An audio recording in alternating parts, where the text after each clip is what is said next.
Hey, what's going on, everybody? Welcome to another Addicted Fishing podcast. We're sitting here in studio with our friend Lucas. Hey, it's good to be here, Cameron. And if I understand correctly, it's still my theme music going at the start of the podcast, right? I would assume so. Clint, yeah. you still plugging that in? You still dropping that in? Oh, it's fire from what I hear. Yes, yeah. So, yeah, a little bit of my guitar work there. So it's kind of cool. You know, the podcast has been going on for quite a while, this Addicted podcast. But today I was kind of thinking about doing something a little bit different. If you're down, Cameron, and I want to ask you some questions, just kind of talk about a few things, kind of specifically towards guiding. Oh gosh, this should be a real snooze fest, guys. But I tell you what, real fast, before you guys forget, we are in the holiday season. That's right. Like, we are in the holiday season, and I know last week we announced that we were doing the golden ticket giveaways for every $1 that you spend on the Addicted Fishing store. You guys are entered in for one of 10 absolutely insane prizes. Were you here last week when we were talking about like the grand prize? Oh yeah, man. Yeah, I two man at yeah. Big Dave's Lodge on, like, let's just call it the personal stash week of steelhead fishing for the Addicted crew. So, oh, it's perfect timing. I mean, I set up that web page actually on the website, and I was drooling. And not only that grand prize, which of course is epic, with Big Dave and everybody, and, you know, filming with the Addicted guys. But then there's like a trip with Popov. For 2, there's a trip with Jordan, and then all these gear packages. It is pretty insane, and it's literally all you have to do is every $1 you spend on the website is a ticket, and it goes in and then randomly selected. And even if you don't spend anything on the website, you can even just go in and fill out a form and get a free entry. So pretty cool. And I think that's going all the way through January 31st, if I'm not mistaken. So January 31st or December 31st. No. But one way or another, I'm going to just say, one way I'm going to say is, like, just make sure. I think it's December because it is January 31st. Yeah. Jeez. So. Oh, holiday season's going long this year. Well, you know how January is. Everyone's like, hey, I didn't get those jigs for Christmas, so I'm going to buy them. Yeah, I guess it is steelhead season all the way through. Heaven forbid. We have a few things for you on there. So, yeah, you guys check it out, addicted.fishing. And I'm sure there's going to be more and more sales and more goodies as we get closer to the holiday. Yeah, and you don't even have to, put in some coupon code or anything. It just does it automatically for you, so that's kind of nice. But Cameron, I kind of want to talk about, it kind of mystifies me a little bit, the whole guiding thing. And I would like to think, myself, that I'm quote unquote addicted to fishing and that I'm just so hardcore and all this stuff. But in reality, I can put in one solid day of fishing and be a bit worn out by that evening. And so I kind of want to ask some questions in regards to that. So first of all, with guiding, obviously there's a massive amount of prep work before and after, and sometimes some long days. So just you yourself, and how much sleep would you like to have per night? I hate, even after 20 years. This is my 20th year. February 24th will be 20 years of guiding. Actually, I'm going through my 4th Coast Guard renewal right now, so I know the exact date. February 24th, my Coast Guard expires. Which is why I got my other one coming right now. I still hate getting up in the morning. Yes. Absolutely hate it. So I do need my sleep. I will absolutely sleep in and get at 8 to 10 hours sometimes, but during the season,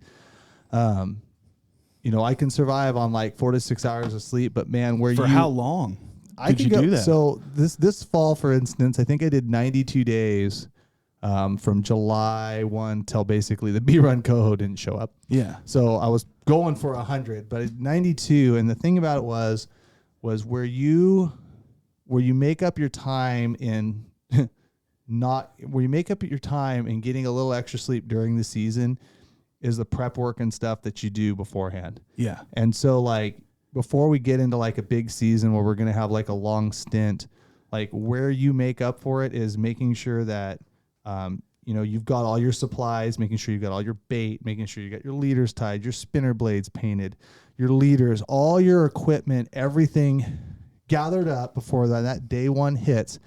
Because what I find is that if you go into these seasons and you don't, and you're like a week in and you're already scrambling for equipment, you're already scrambling to try to find stuff, and then you get done at the end of the day, you clean your boat, and where you normally would put a bow on your day and spend time with your family, have a nice meal, whatever you need to do. If you turn into this get done fishing, and now I've got to spend 3 or 4 hours like hunting stuff down, prepping stuff for the next day. That's where you lose your time. And then you're not fishing as efficiently as you can. So, I mean, I can survive on, just a few hours of sleep, for a few days in a row. But the reality is like, I've learned that sucks. That's not the way you have longevity in this like career. Totally. And you have to prayer. And we preach it all the time on this podcast. At the seminars we were talking, we were doing coho seminars just 2 weeks ago up at Sportco. And I was sitting there going, hey guys, they got a lot of really good steelhead floats and steelhead stuff and stuff to like gather up and be ready like prior to the season. And think about, our seasons in that respect. Like, this stuff is tough, and you don't want to be spinning your wheels when you want to be spending your time fishing or sleeping. Absolutely. So when you're getting up for a guided trip in the morning, are you pretty much just like you wake up, go out to the boat, maybe pull something out of the freezer and go? Are you set up that way? Oh, I am set up. So I am absolutely garbage in the morning. Yeah.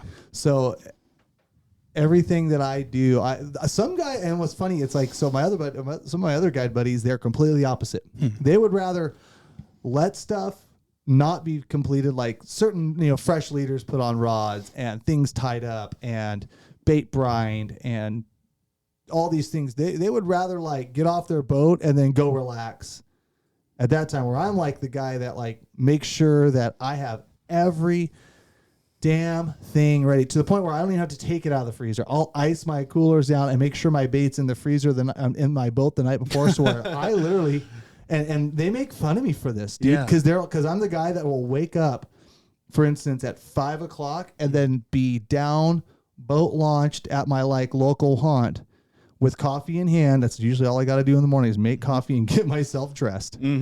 By 5:30, waiting for clients, like boats ready to go. Yeah. So I'm not the guy that I can't do crap in the morning, and so I'll spend a lot more time the night before. And if I leave stuff in the freezer, or if I don't put it in, I have to do it the night before. I will forget in the morning. Yeah, I mean, I just don't understand. You were saying 92. How long of a period was that? You were talking about 92 trips between what time? Oh, it was like July. Really, it was like July 15th to like October 15th. So that's not a lot of days off, I would assume. Yeah. So what? No, basically the only days off I had in there, I think I was taking them off for like some bass tournaments and then some family stuff. So it wasn't even like the days off where I was still waking up really early and going fishing. Yeah, and that's another thing that blows me away. I see this all the time with guides, your buddies, guide friends of mine. They have the day off and they might sleep in till 8 o'clock and then be like, I'm going to go hit the river. And it's like, I'm trying to understand, because to me, I think I'm utterly obsessed with fishing, but like to comprehend that level of going and doing it every single day. For me, I'm a guy who needs 8 hours of sleep minimum every night. Otherwise I'm a train wreck. And so with that whole kind of prep work idea in mind, say you're preparing for a season, like for instance, fall Chinook, 360 fishing, or whatever it may be. How early in advance do you start prepping for that? Well, I mean, depends on the season. I mean, for instance, like we got like a spring Chinook season coming up. Like I've already got, a case of bait in one of my freezers, another case of bait ordered. We're working on some of the hook stuff with Mustad, of course, but just to get like a bulk supply of hooks and leader line. Like, I mean, I'm always thinking kind of ahead, and that's not going to be for really another 3.5 months. Well, no, let me phrase that, 4.5 months. So it's kind of, you're putting together various pieces. I mean, it's November now, and I've already got like everything I think I need for steelhead season right now. Okay, I've got floats, I've got everything, I've got my baits, I'm as I never want to go into day one thinking, oh, I need my favorite color jigs, or I need these sized beads or these sized floats. You'll never find them. So the reality is like I'm already ready, but I mean months at a time. And then also too taking advantage of like, when you see sales and sportsman shows and stuff like that, like I put a lot of it into reserve, but we chew through a lot. I mean, you fish 92 days. That's a lot of equipment to get. That's a lot of leaders and a lot of hooks and a lot of stuff to blow through, especially on a year like we had. Yeah, absolutely. And then you're not the one fishing all the gear, so you're dealing with people losing your jigs nonstop and all that, and that's just part of the game. Oh, I fish 6 times the gear that most of the average people fish. Yeah. Now, you've got about 2 decades in guiding alone, plus fishing before then. What fisheries would you have gotten better, and which ones have gotten worse in terms of guiding? There's no question. Things that have gotten better would be like the summer Chinook season. Mm-hmm. I mean, we didn't even have a summer Chinook fishery until 2006 in the Columbia River. Thank you, hatcheries. Thank you, East Side hatchery complexes with the tribes and the state, because that's a really good, it's a really big shining kind of like, hey, we didn't have the same thing with sockeye. Yeah. We didn't have sockeye, years ago, but where the states have just completely failed. I mean, realistically, just should have got F. They all should be fired. Blah blah blah. Is on the steelhead, especially on the summer steelhead front. Oof, I mean, just brutal. They know the issues they have. They're not doing anything to do anything about them, as far as the bird predation and and so we've seen those summer steelhead runs just absolutely collapse while they restrict the sports but don't do anything else. And then same thing with winter steelhead as well too.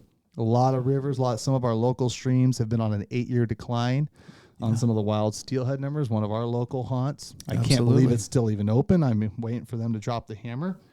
Let's hope not. And then we just got word today that they're already closing down a lot of the national park rivers up in the North Coast Washington, and there'll be more to come. Really? For winter steelhead already today? Oh, great. Well, I'll just say because it's in the report. But the Queets, the Upper Quinault, and there was one more. Yeah.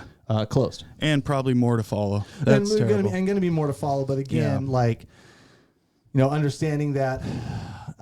So I mean, back to your question, I'm not going to get it super political because I think everybody knows how I feel about that. But the reality is no, steelhead runs, winter and summer, have just absolutely have gone garbage in the last 15 years.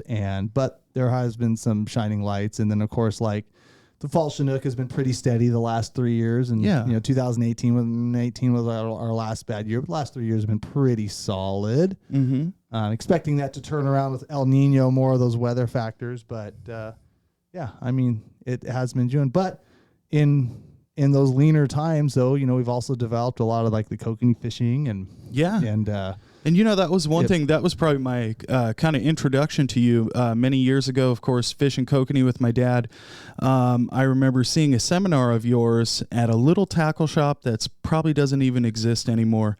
And within just that 1 hour seminar that you did, I picked up a ton of new information and a totally different way of fishing we were doing. Of course, the big heavy Ford fenders, the wedding rings, and a piece of corn. And I went to your seminar, went fishing with my dad shortly after for kokanee, and he's laughing at me. And he was laughing at me for the setup that I had garnered from your seminar. And after he had hooked one and I'd hooked 10, he was asking me for the same setup really quickly. But I was kind of wondering, because that... I'm sure there were others, of course. But at least in our local area, the first time that I kind of learned about these lighter presentations and what you were doing for kokanee, which you've shown on the Addicted YouTube videos and all that, that was new for me, at least in this area of Southwest Washington. So when did you start kind of dialing in that kokanee program and doing that? I'll be honest with you, and I'll give credit to him. I was... Gary Morales actually turned me on to that stuff. He used to live locally in the area. He was a Shasta tackle company. Yeah. And he was using something called the Sling Blade. And I was filming shows with Anglers West TV and Justin, and he got me just I kokanee fished a lot at Merwin. I'd already done it. Yeah. And I was already doing, for me it was always the lighter cowbells, size 2s and wedding ring, tip of the worm, corn, whatever. Kind of what there's been millions of kokanee caught on, to be real. But Gary turned me on to the Sling Blade, and that kind of started, I think, the Dodger revolution kind of in the area, at least for me. And but the effectiveness of it just grew and grew and grew. And of course, as more Dodgers and different style Dodgers and different things have come out like that, kokanee thing, it just had really developed. But one thing within kokanee fishing, and why I think some of those seminars and some of this stuff is so valuable to people, is that if you are off on like just a couple little things on kokanee fishing, you literally go from catching 40 a day to catching 4 a day. Yes. And it's the learning curve is very, very steep, but it's not unobtainable. It's like, you know, you got to have something in front of them being presented right and something that they'll actually try to nip at. So like you hit all three of those and you don't start getting fancy and weighing your gear down with snubbers, and you don't start putting weights in the wrong spots, and you kind of understand, you know, like the importance of like speed and like set. Like there's just a few things that if you just get them all right and the kokanee you're biting, you are going to crush them. And you go to the ramp and there's, you know, you've talked to 10 boats and half of them are limited and the other half just have a handful. Yeah. Mm-hmm. It's a very niche fishery, and I started getting into it, you know, on the guiding side of things, because on those years we had some really lean, can't remember what year it was, we had some really lean spring Chinook runs. And springtime is, you know, a fantastic time to get out there on the lakes, do some kokanee, even though it's a year-round fishery. Yeah. And so I'm like, well, I'm going to develop this side of the business, because I'd done a lot of kokanee fishing up there. You know, for 10, 15 years, I never saw a guide, never. No. And in fact, when I started guiding it, I wouldn't say a lot, but I was definitely like, people like, why would you guide kokanee? And when you should be guiding Chinook. And it's like, well, because there is no Chinook, so I guide kokanee. It's a blast. It's nonstop action. They taste amazing. Right. And now looking at these fisheries, and now don't get me wrong, like, you know, bless his soul, Sam, and those guys were still doing it on the east side. Yeah. But like on the west side, there just wasn't a lot of that. There might have been some stuff up there in Seattle. And, but like the reality is like just in our kind of our Southwest fisheries, there was none. And I was up there a lot. So I knew there wasn't any. And so I started teaching seminars, getting people excited to that, because in return, people booked an absolute pile of trips. Yeah. And honestly, some days I wish I'd just go right back to the kokanee stuff. Oh man, it was a blast. I remember me and Marlon jumped on your boat, and I'd always been doing it with just surface rods or weights, but you had the downriggers going. And what amazed me is, instead of getting a double when you'd go through a school, you were at all those different depths, and we'd have like 4 rods going off at once. And it was pretty mind-blowing, and it's just fun. It's like I've heard sockeye, the same species, they say it's the easiest hard fish to catch, and just putting together all those factors, it's a lot of fun. I learned a lot through that. Of course, there's plenty on the Addicted YouTube channel to learn from.